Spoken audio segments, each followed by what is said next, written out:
Hello everyone and welcome to the Gunpla Network. I'm the Spicer and this is the start of our coverage on the Gundam trading card game. Now just a little background, this is my first trading card game, so I'm not as familiar with the trading card mechanic side of the whole thing.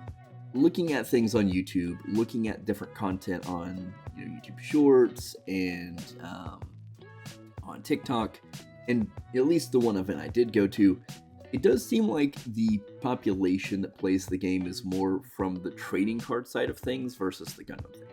Kind of being a relatively unique perspective, like I'm obviously not the only one, but I do think that there's some insights into some of the upcoming news based on the Gundam lore, based on kind of how Bandai has done things already, that I can kind of glean that are just educated guesses, but I've not really heard a ton of people point out.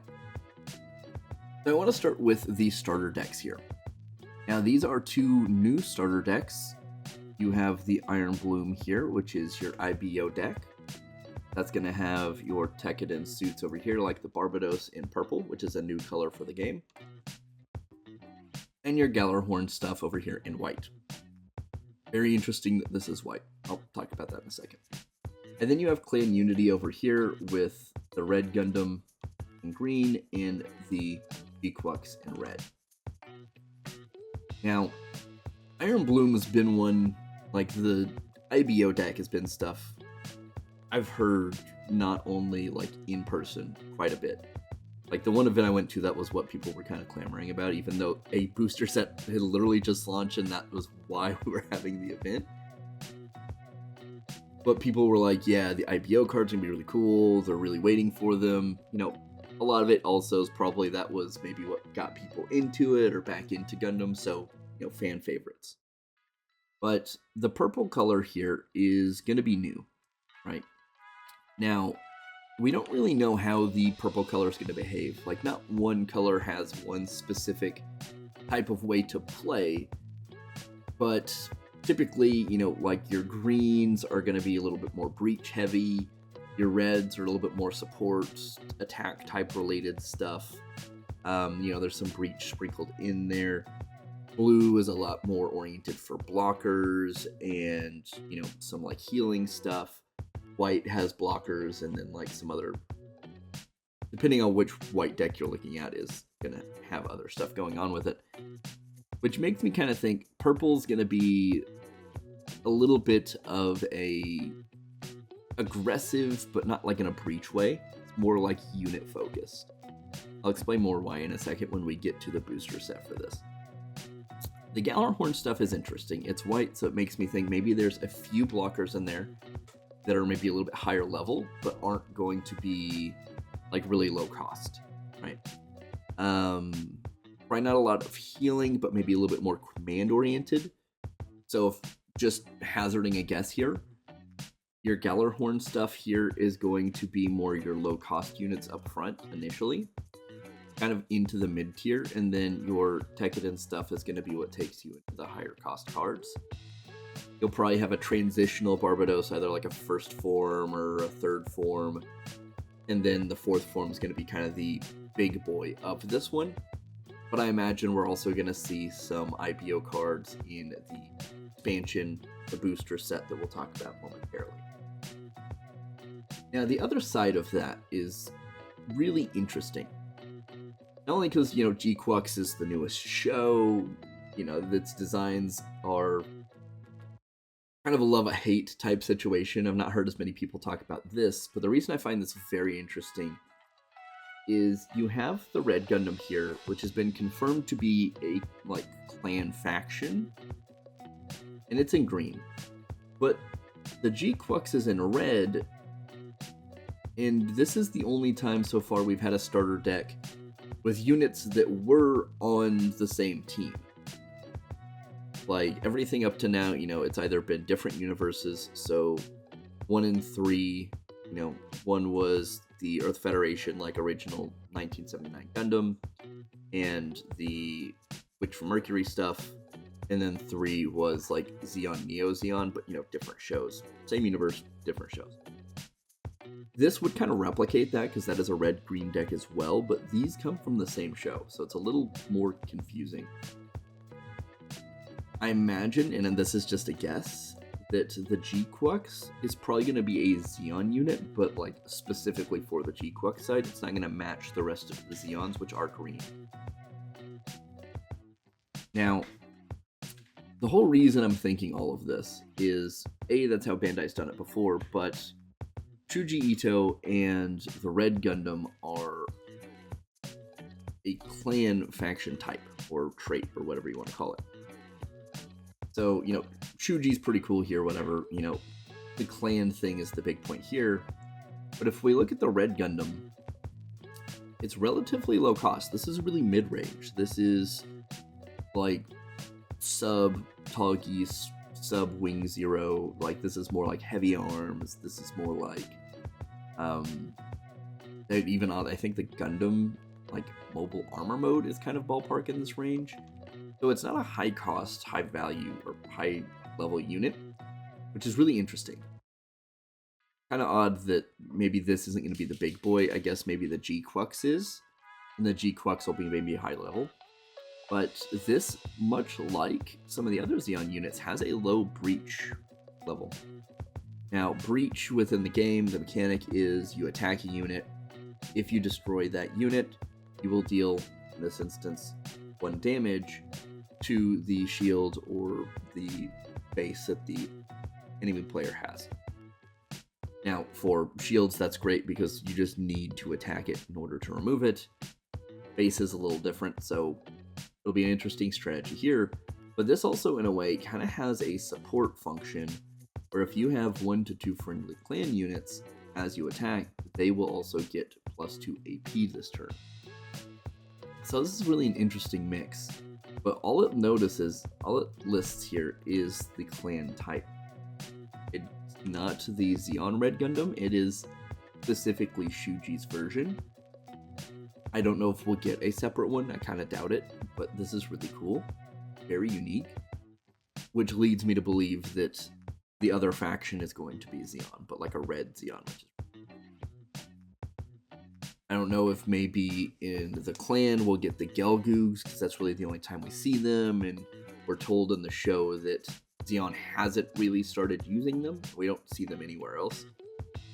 Or, you know, maybe the Xeon, the red side, if that is a Xeon faction, maybe has like the Kikuroga or the Gian. The Dom, Rick Doms could kind of go either way, to be totally honest. So you could use either or there. And maybe we get like a deactivated version of the box. Either way, a lot of speculation, still very interesting from like the Gundam perspective.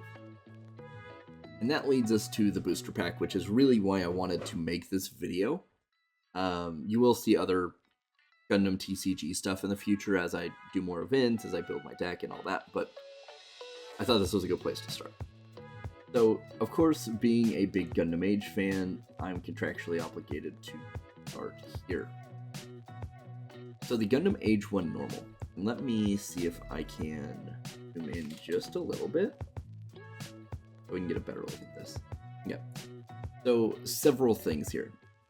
I kind of hate the art, unfortunately. Like, I get what it's referencing, but it looks like Homie skipped leg day. Kind of weird. Anyway. Lovely Gundam Ages here, though. If we notice, the Gundam X and Zeta are much higher level, much higher cost suits. This is a 3-2.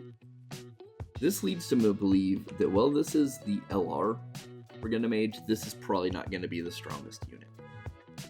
Now, this is green. There are no other Earth Federation greens. The only other Earth Federation we have is all blue right now. So this will have a unique faction of Earth Federation for Gundam Age. Pretty cool. Now, as we kind of move down the card here, we notice the name is the Gundam Age 1 Normal. This leads me to believe we'll probably see at some point, don't know if it's in this booster set or if it'll be another one, we will see the Spallo, the Titus, and we'll probably see other Gundam Age, like the Age 2, Age 3, maybe the Legolas, maybe the Dark Hound in the future. I'll explain more why in a second. But this could function kind of like the Strike Gundam does right now. Or if I remember correctly, in the starter deck, it has like the Ale Strike, but then the sword and launcher were tokens. They weren't like individual units necessarily, but then the GDO1 booster added those suits. So this may be kind of the same thing as where it'll start off as tokens, and then maybe down the road we'll get a Spallo and a Titus. Could do the inverse, it's kind of hard to say, but that is really neat. Maybe those are a little bit higher cost. If they are units, kind of doubt it, but is a possibility. Then you get the deploy function here. So you can discard one green Earth Federation card unit card. If you do, place one EX resource.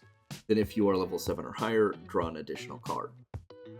So this kind of functions very similarly, oddly enough, to the green Wing Gundam Bird mode, which when you play it, you will get a EX resource. Now it is one level higher, or one cost higher, so it's a 3-3 versus a 3-2. But it is still 2 attack, 2 health, so that does match up. But in this one, you are sacrificing something, so I kind of imagine like the Genuas or the Adels are probably going to be like the really low cost units. You don't really mind discarding all that much, kind of the fodder type units. But you may also, see if we are looking at some higher cost, maybe more mid-range stuff, the Age 2, or maybe some of Wolf's units or something like that. And then that leads us to the age system here and the Asano family trait. So this does not link to Flit specifically. Any of the Asano family, which leads me to believe we'll get at least base versions of Flit, Asamo, and Kyo, which is pretty cool. Very excited for that. Really getting some hope up that we'll see the Age 2. But that is really interesting because you don't really see that all that often. I think there's a handful of cards that, like, I think the Banshee Unicorn mode, I think, is just like a Cyber New type link. I don't think it's like specific to Merida. It may be. I can't remember off the top of my head, but it's very few cards that will have just like a generic trait there. So that is pretty cool. Very excited for that. So probably going to see some Genuises, probably some Adels, some like basic suits of that era. Can't imagine they're not going to do the Earth Federation ones just because those are weird one-offs. And then the Asamo family, which means we're going to see other Asamo or Asano family members like Asamo. So that leads us to the other 2 cards. Spent a lot of time on this because I'm really excited. But you have the purple Gundam X. So this is probably not going to be the first purple card to come out, but this is the first one we've gotten like a really good look at. The Iron Bloom starter deck, I think, is supposed to come out before these do, so it will not be the first purple, probably. But we'll notice that this is a pretty high-level card. It's a 7-5 card and a 6 attack, 5 health. The 2 really unique things outside of, it's purple, is we see the vultures down here as the faction, right? That's pretty cool, or the trait, whatever you want to call it. Really neat. That's cool. I imagine we're gonna see something like the Airmaster and Leopard, but probably not like the later season stuff, just because, this is the first introduction.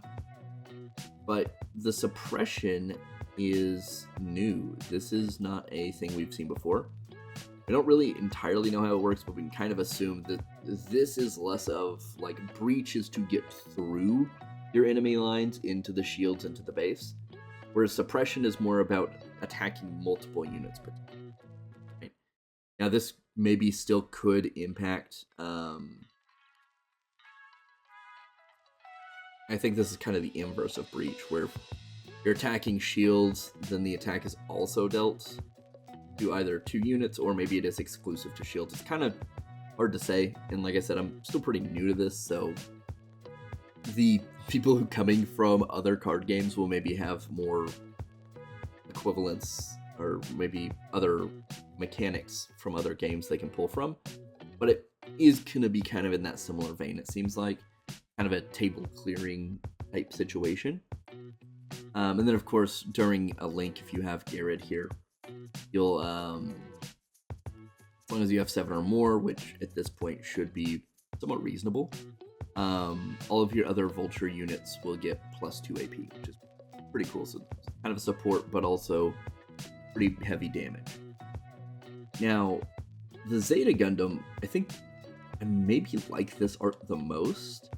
This is pretty good art. This is exactly what I expect from Gundam X, but I kind of dig this. I don't know, there's something about this that just, I like the kind of weird photorealism type thing going on here. But we notice the Ayug is white. It's not going to be like an Earth Federation contemporary. It is going to function more in like the Triple Ship Alliance, Earth Alliance, Witch from Mercury, like school stuff. Pretty neat, very interesting there. And then you kind of have a Tallgeese-esque function here. So as long as you have Camille linked, and you're attacking, you're in your kind of active main phase there, and once per turn you can rest your base. If you do this, you can set this unit as an active. It cannot attack the enemy player, so it can only attack units. So this is neat. I don't dislike this necessarily, but I do think the Tallgeese is maybe a better version of this, because A, you don't have to have the link. You can just spend 4 resources to attack a second time to whatever you want. But kind of on the inverse of this, this is more expensive up front, but you don't have that 4 resource cost like you do with the Tallgeese, but you do have to have Camille. So, you know, kind of take that as you will, and you're obviously not attacking the player, which means you're probably not attacking their shields. Really neat. A lot of cool stuff coming out. I know this ran a little bit longer than I expected it to, but very excited for Gundam Age. If you guys are interested in my current deck builds, I can put that out if you're curious. It is going to be changing pretty significantly, ideally, in the next week or 2. But yeah, if you guys have questions, pop them in the comments down below. I'll do what I can to answer them. And, well, as always, do your best to stay safe and keep on building.